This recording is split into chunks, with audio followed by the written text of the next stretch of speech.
Morning class 11th student, welcome to online class. बेटा motion in plane chapter 4 हमने finish किया था. अब हम लोग चैप्टर 4 के कुछ न्यूमेरिकल क्वेश्चन सॉल्व करेंगे. जैसे एनसीईआरटी का 4.8 है क्वेश्चन. कह रहा है 3 गर्ल्स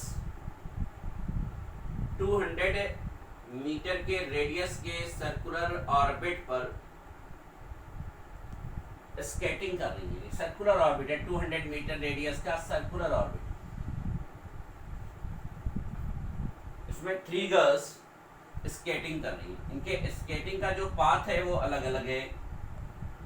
P से Q साइड पहुंच रही, P से Q साइड पहुंच रही हैं और इनके स्केटिंग का जो साइड है वो अलग अलग है. एक का जो पाथ है वो A है, ये A, और B जो है वो स्ट्रेट जा रही है और C का जो पाथ है वो ये C का पाथ है. गर्ल्स C का पाथ है, ये गर्ल्स A का पाथ है, ये गर्ल B का पाथ है. 3 लड़कियां 3 गर्ल्स 200 मीटर रेडियस के सर्कुलर ऑर्बिट पर स्केटिंग कर रही हैं और पॉइंट P से पॉइंट Q तक इनको पहुंचना है. तो कह रहे हैं डिस्प्लेसमेंट क्या होगा ईच गर्ल्स के लिए. तो डिस्प्लेसमेंट बेटा final position to initial position. Displacement जो होगा वो डायमीटर के इक्वल होगा. Displacement girl A, girl B, girl C तीनों के लिए सेम होगा. डिस्प्लेसमेंट हमारा 2r होगा. डिस्प्लेसमेंट डायमीटर के इक्वल होगा गर्ल A के लिए भी और गर्ल B के लिए भी और गर्ल C के लिए भी, क्योंकि फाइनल पॉइंट P से स्टार्ट कर रही हैं, इनिशियल पॉइंट P से स्टार्ट कर रही हैं और फाइनल पॉइंट Q तक पहुंच रही हैं. इनिशियल पॉइंट हमारा P है और फाइनल पॉइंट हमारा Q है. इनिशियल पॉइंट P से फाइनल पॉइंट Q तक का जो डिस्प्लेसमेंट है वो डायमीटर के इक्वल है. यानी कि डायमीटर आपका हो जाएगा 2 × 200 = 400 मीटर. 2 × r यानी 2 × 200 मीटर यानी 4 मीटर. फिर इसमें कह रहे किस गर्ल के लिए एक्चुअल पाथ लेंथ डिस्प्लेसमेंट के equal. Actual path length displacement के इक्वल. तो इसका जो ए गर्ल के लिए एक्चुअल पाथ लेंथ अलग है, गर्ल सी के लिए एक्चुअल पाथ लेंथ अलग है, गर्ल बी के लिए actual path length, girl B के लिए for girl B actual path length जो है बेटा एक्चुअल पाथ लेंथ वो डिस्प्लेसमेंट के इक्वल. एक्चुअल पाथ लेंथ आपका क्या है डिस्प्लेसमेंट के इक्वल है गर्ल बी के लिए. गर्ल बी के लिए actual path length displacement 400 metre के इक्वल होगा. गर्ल बी के लिए एक्चुअल पाथ लेंथ 400 मीटर के इक्वल होगा. गर्ल बी के लिए एक्चुअल पाथ लेंथ जो होगा वो 400 मीटर के इक्वल होगा.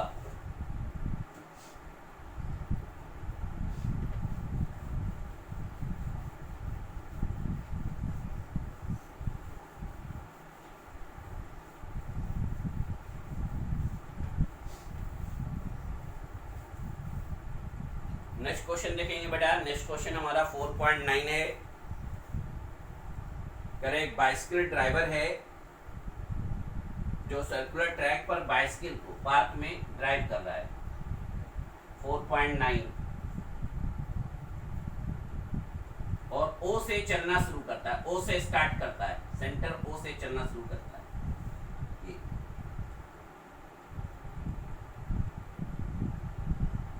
Q से O फिर O से P. ये Q है, ये O है, ये P है. ये Q से O आता है फिर O से P फिर P से Q पर वापस आता है.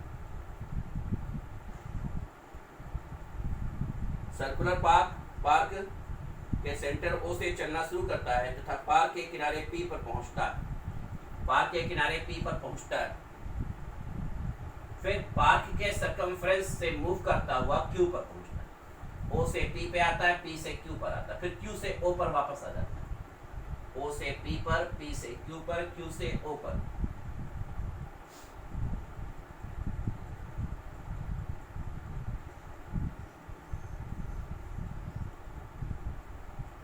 जो टाइम ले रहा है बेटा, टाइम वो 10 मिनट ले रहा है।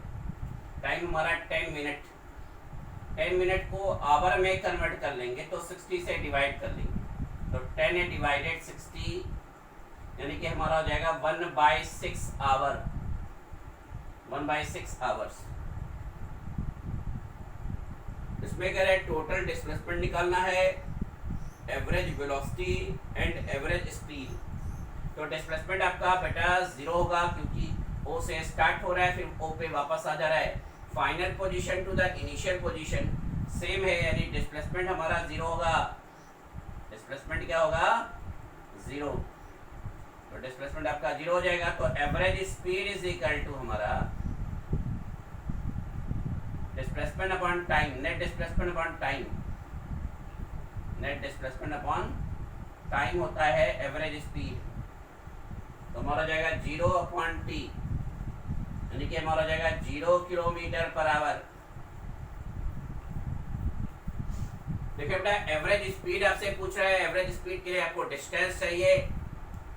सर्कुलर पाथ का जो रेडियस दे दिया वो 1 किलोमीटर दे दिया है, r हमारा 1 किलोमीटर है।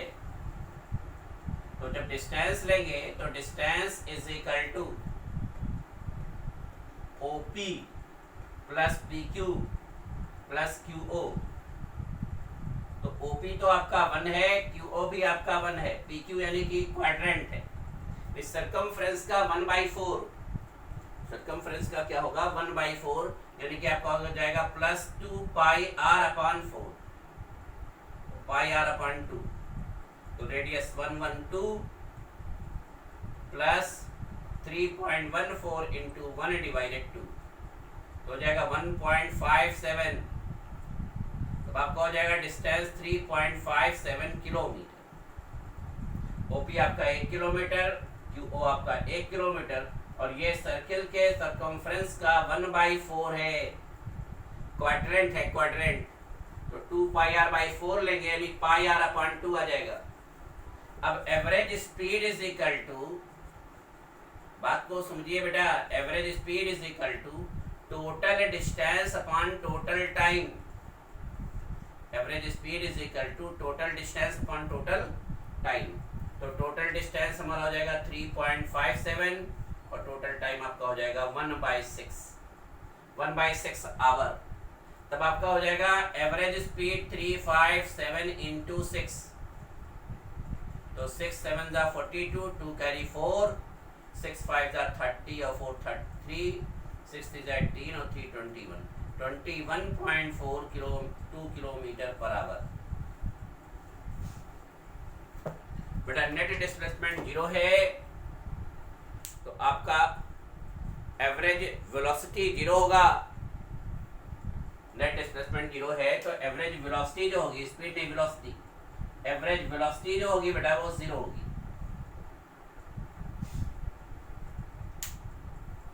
फाइनल पोजीशन भी O है और इनिशियल पोजीशन भी O है, तो नेट डिस्प्लेसमेंट 0 हो जा रहा है। नेट डिस्प्लेसमेंट 0 होगा तो average velocity is equal to displacement upon time से आपका 0 हो जाएगा। डिस्टेंस जब आप निकालना होगा तो पूरा पेरीमीटर ले लेंगे, OP PQ QO। OP और QO आपका रेडियस है 1 किलोमीटर और PQ आपका है सरकमफ्रेंस का क्वाड्रेंट, तो आपका ये 3.57 किलोमीटर आ जाएगा। और average speed is equal to हमारा total distance upon total time, फार्मूले से कैलकुलेट करें। तो बेटा ये एनसीईआरटी के हमने 2 क्वेश्चंस आपको एक्सप्लेन किया है, और क्वेश्चन आप कैलकुलेट करेंगे और इसको एक बार रिवाइज करके नोटबुक में राइट डाउन कर लेंगे। Thank you.